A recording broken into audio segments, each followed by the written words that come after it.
এই যে mediation nation শুরু হয়েছে সে সম্পর্কে মানে কি বলবেন? দেখুন, এই mediation for the nation, settlement and disposal of cases within 90 days, এটা একটা প্রোগ্রাম যেটা মিডিয়েশন কনসিলিয়েশন প্রজেক্ট কমিটি মহামান্য সুপ্রিম কোর্টের এবং ন্যাশনাল লিগাল সার্ভিসেস অথরিটি বা নালসার একটা জয়েন্ট প্রোগ্রাম। এই প্রোগ্রামটা আরম্ভ হয়েছে, অবজারভেশনটা 1st day of July 2025 থেকে, এবং এটা ফাইনাল রিপোর্ট দিয়ে শেষ করার পরিকল্পনা রয়েছে 6th day of October 2025। এই প্রোগ্রামের যে রূপরেখা, তাতে মহামান্য সুপ্রিম কোর্টের নির্দেশে সারা দেশব্যাপী এক মিডিয়েশনের বা মধ্যস্থতার কর্মযজ্ঞ চলছে, যাতে করে সমস্ত district court, sub divisional court মানে মহকুমা আদালত এবং মহামান্য হাইকোর্টগুলিতেও যত সম্ভব মামলা চিহ্নিত করে তাদেরকে মধ্যস্থতার মাধ্যমে সমাধানের জন্য মহামান্য আদালতেরা রেফার করছেন। এবং যত আমাদের কাছে বা সারা দেশে যত প্রশিক্ষণপ্রাপ্ত মিডিয়েটররা আছেন, তাদেরকে এনগেজ করে এই রেফার মামলাগুলোকে মিডিয়েশন করে যত তাড়াতাড়ি সমাধানের পথে নিয়ে যাওয়া যায় সেই প্রচেষ্টা চলছে।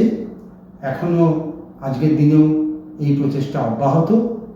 আমরা অভূতপূর্ব সাড়া পেয়েছি আইনজীবীদের কাছ থেকে, লিটিগ্যান্টদের কাছ থেকে, এবং মহামান্য আদালতেরা, মহামান্য উচ্চ আদালত, জেলা আদালত এবং মহকুমা পর্যায়ের আদালত থেকেও বহু সংখ্যক মামলা চিহ্নিত হয়ে মিডিয়েশনের জন্য রেফার হয়েছে।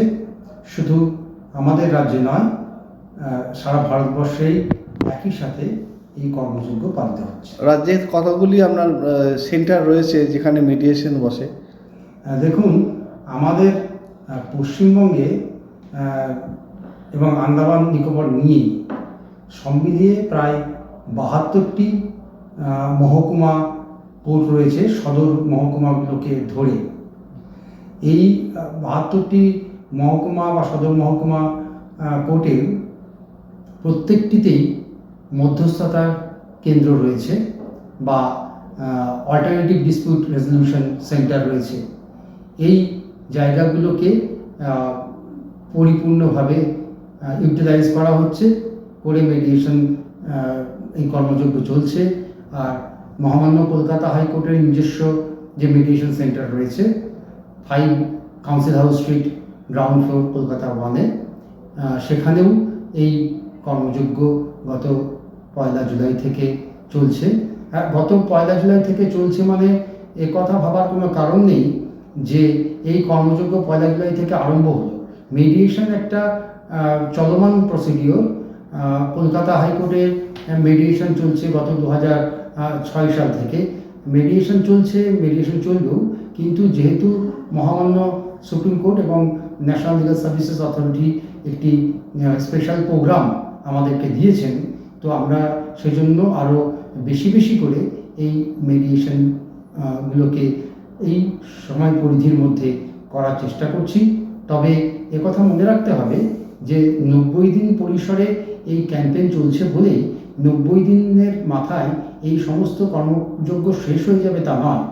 যে মামলাগুলি রেফার হয়েছে তার যদি সম্পূর্ণ পরিণতি লাভ না করে 90 দিনের মাথায়, তাহলে নিয়ম অনুযায়ী সেগুলো আর যে কদিন চলতে পারে বিভিন্ন রেসপেক্টিভ কেসে বা কখনো মহামান্য কোর্টের অন্তর্বর্তীকালীন নির্দেশের প্রেক্ষিতে আর যতদিন চলতে পারে সেগুলো 90 দিনের পরেও চলবে, সারা বছর ধরে চলবে, আগামী বছরগুলিতেও চলবে।